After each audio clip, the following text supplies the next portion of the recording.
Halo siswa hebat masa kini, kembali kita bertemu lagi di Rumah Guru Indonesia. Pada pertemuan kali ini, kita akan coba menjelaskan atau mengenali struktur dari yang namanya kritik sastra. Kritik sastra memiliki 3 struktur utama. Nah, kita akan bahas satu persatu apa saja struktur dari kritik sastra itu. Sebelum nantinya kita akan belajar lebih lanjut menulis kritik sastra itu sendiri. Struktur yang pertama ada namanya evaluasi. Evaluasi ini letaknya di awal paragraf ya. Jadi di awal paragraf untuk kritik sastra itu namanya adalah evaluasi. Evaluasi berisi pernyataan umum mengenai suatu yang akan disampaikan. Nah, Anda bisa lihat contohnya di sebelah kanan ini, contoh kalimatnya. Ini adalah kalimat yang menunjukkan bagian evaluasi dari kritik sastra itu sendiri. Nah, Anda bisa temukan ini di paragraf awal ya, tentunya dari sebuah kritik sastra. Nah, kebetulan kritik sastranya ini mengenai novel Ayat-Ayat Cinta karya Habibur Rahman El-Siraji. Untuk lebih lengkapnya membaca kritik sastra ini, nanti saya akan bagikan linknya ya di deskripsi. Silakan dilihat dan silakan dipahami secara utuh. Kemudian untuk struktur yang kedua ada namanya deskripsi teks. Nah, isinya apa? Isinya adalah pendapat yang menguatkan atau melemahkan. Kemudian kita lihat lagi contoh kalimatnya yang ada di sebelah kanan, yaitu di sini kalimat pada paragraf pertama ini berisi sesuatu yang menguatkan atau sesuatu yang mengunggulkan dari karya novel yang berjudul Ayat Cinta itu sendiri. Nah, di sini Anda bisa baca bahwasanya dikatakan nilai dan budaya Islam sangat kental dirasakan oleh pembaca pada setiap bagiannya. Bahkan hampir di setiap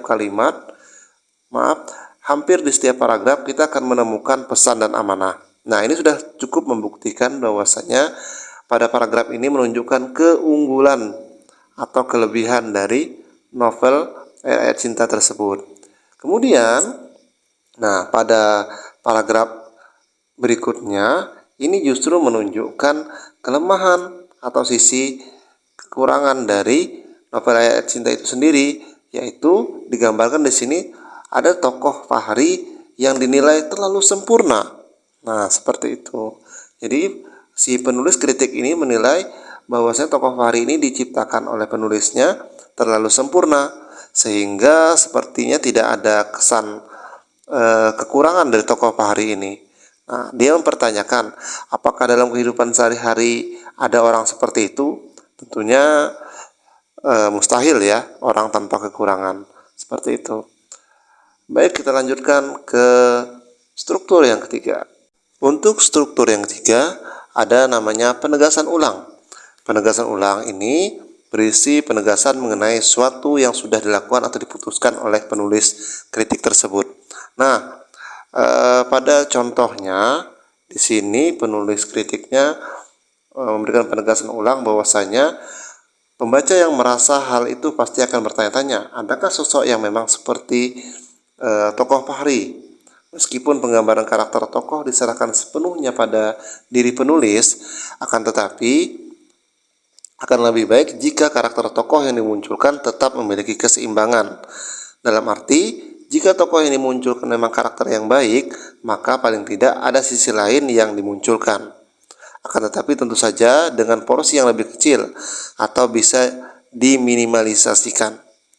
Jangan sampai karakter ini dihilangkan karena pada kenyataannya tidak ada sosok yang sempurna selain Rasulullah.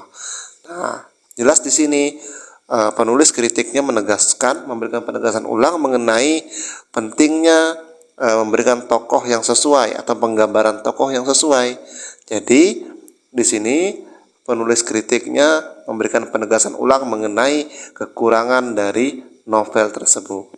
Nah, kurang lebih seperti itu penjelasan mengenai struktur kritik sastra beserta contoh kalimatnya. Untuk kalimat atau contoh lengkapnya Anda nanti bisa lihat di link yang ada di deskripsi. Sekian, terima kasih.